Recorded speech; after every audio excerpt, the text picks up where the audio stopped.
தொடர்ந்து நம்ம ஊர் செய்திகளை பார்க்கலாம். நாடு நலம் பெறவும் விவசாயம் செழிக்கவும் வேண்டி கிருஷ்ணகிரி மாவட்டம் ஒசூரில் பாரம்பரிய முறைப்படி கடலைக்காய் திருவிழா நடைபெற்றது. ஆண்டுதோறும் நடக்கும் இந்த கடலைக்காய் திருவிழாவில் அப்பகுதியில் உள்ள ராஜகணபதி வரசக்தி ஆஞ்சநேயருக்கு கடலைக்காய்களை சாற்றி சிறப்பு வழிபாடு செய்யப்படும். பூஜை செய்யப்பட்ட கடலைக்காய்களை பக்தர்களுக்கு மாறி மாறி எரிந்து விளையாடினர். பின்னர் கடலைக்காய்களை பக்தர்கள் வீட்டுக்கு எடுத்துச் சென்றனர். சேலத்தில் ஆங்கில புத்தாண்டுக்கு முந்தைய தினம் நிகழ்ந்த விபத்தில் காவல் உதவி ஆய்வாளர் உயிரிழந்தார். குள்ளநாயக்கனூர் பகுதியைச் சேர்ந்த வேணுகோபால் என்பவர் சேலம் மத்திய குற்றப்பிரிவு போலீசாராக பணியாற்றி வந்துள்ளார். நேற்று பணி முடிந்து இருசக்கர வாகனத்தில் வீட்டிற்கு திரும்பிய போது எதிர்பாராத விதமாக ஆட்டோ மோதியதில் படுகாயமடைந்த அவர் தனியார் மருத்துவமனையில் அனுமதிக்கப்பட்டு அங்கு உயிரிழந்தார். போதிய மழையில்லாததால் தேனி மாவட்டத்தில் உள்ள பிரதான அணையான மஞ்சளாறு அணையின் நீர்மட்டம் வெகுவாக குறைந்தது. கடந்த மாதம் பெய்த பரவலான மழையால் மஞ்சளாறு அணை அதன் முழு கொள்ளளவான 57 அடியை எட்டியது.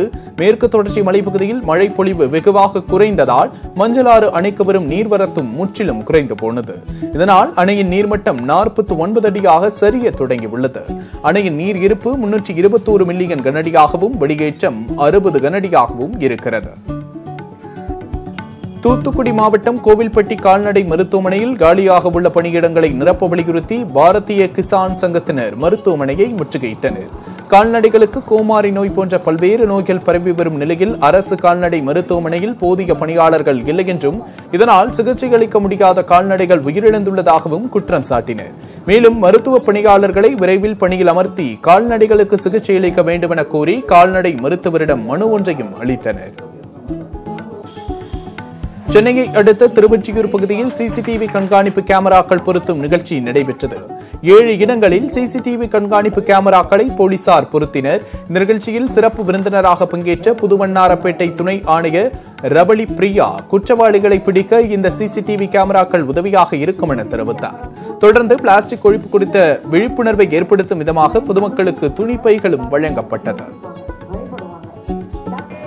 சாலை விதிகளை வலியுறுத்தும் நடமாடும் போக்குவரத்து விழிப்புணர்வு வாகனத்தை மாநகர காவல் ஆணையர் சங்கர் தொடங்கி வைத்தார். இவ்வாகனத்தில் பெரிய LED திரையில் சாலை விதிகளை மதித்து பாதுகாப்பான பயணத்தை மேற்கொள்வது குறித்த விழிப்புணர்வு விளம்பரங்கள் ஆங்காங்கே திரையிடப்படும்.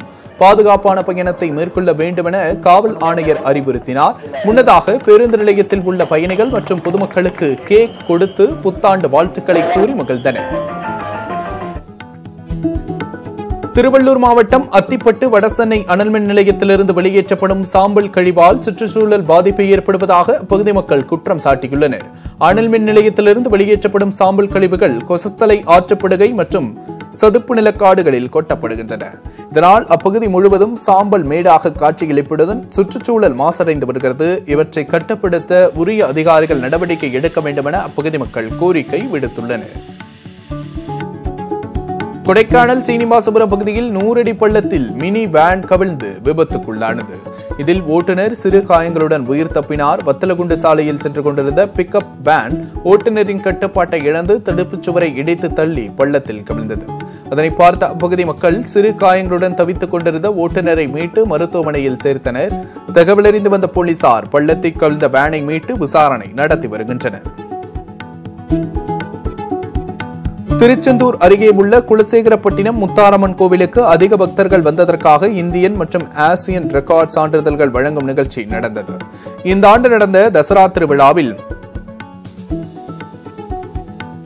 15 லட்சம் பக்தர்கள் கலந்து கொண்டதாகவும் அதில் 8,05,000 பக்தர்கள் பல்வேறு வேடமணிந்து வந்துள்ளதாக இந்தியன் ரெக்கார்ட் புத்தகத்திலும் ஏசியன் ரெக்கார்ட் புத்தகத்திலும் பதிவு செய்யப்பட்டு அதற்கான சான்றிதழை கோவில் நிர்வாகத்திடம் வழங்கும் நிகழ்ச்சி நடந்தது. முன்னதாக கோவில் வளாகத்தின் முன்பு சிறப்பு ஹோமம் வளர்க்கப்பட்டு பூஜைகள் செய்யப்பட்டு அந்த சான்றிதழை யானை முன்பாக செல்ல ஊர்வலமாக ரத வீதிகள் வழியாக எடுத்து வந்து வழங்கப்பட்டது.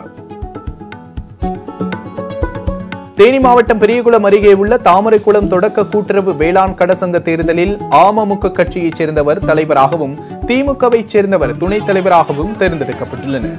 தொடக்க வேளாண்மை கூட்டுறவு கடன் சங்க தேர்தல் கடந்த 5 மாதங்களுக்கு முன்பு நடைபெற்றது. அதிமுக, அமமுக கட்சியைச் சேர்ந்த 5 உறுப்பினர்களும் திமுகவை சேர்ந்த 1 உறுப்பினர் என மொத்தம் 11 நிர்வாக குழு உறுப்பினர்கள் தேர்வு செய்யப்பட்டனர். இன்று உறுப்பினர்கள் தேர்வு அறிவிக்கப்பட்டதால் அப்பகுதியில் 100க்கும் மேற்பட்ட போலீசார் பாதுகாப்பு பணியில் ஈடுபட்டிருந்தனர். கொடைக்கானல் நகரில் உள்ள சாலையோர கடைகள் மற்றும் ஹோட்டல்களில் உணவு பாதுகாப்பு அதிகாரிகள் அதிரடி சோதனை நடத்தினர். பேக்கரிகள் மற்றும் சாலையோர கடைகளில் காலாவதியான உணவுப் பொருட்கள் விற்பனை செய்யப்படுவதாக மாவட்ட உணவுப் பொருட்கள் பாதுகாப்பு பிரிவு அதிகாரிகள் தகவல் கிடைத்தது. இதனைத் தொடர்ந்து அதிகாரிகள் மூஞ்சிக்கல், அண்ணா சாலை, பேருந்து நிலையம் ஆகிய பகுதிகளில் சோதனை நடத்தினர். இதில் காலாவதியான உணவுப் பொருட்களை கைப்பற்றினர். நாமக்கல் மாவட்டம் வையப்ப மலையில் உள்ள தனியார் வங்கியில் ஏற்பட்ட திடீர் தீ விபத்தில் கணினி உள்ளிட்ட ஏராளமான பொருட்கள் எரிந்து சேதமுற்றன.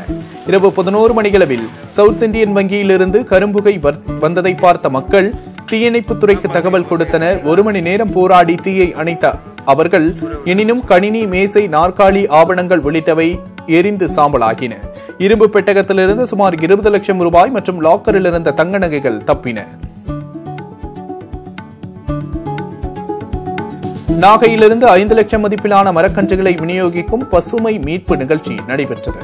கஜா புயலால் பாதிக்கப்பட்ட பகுதிகளில் மீண்டும் பசுமையை ஏற்படுத்தும் நோக்கில் 5 லட்சம் மரக்கன்றுகள் வழங்கப்பட்டன. சட்டமன்ற உறுப்பினர் தமிமுன் அன்சாரி தலைமையில் நடைபெற்ற இந்த நிகழ்ச்சியில் நாகப்பட்டினம் பகுதி மக்களுக்கு மரக்கன்றுகளை அவர் வழங்கினார்.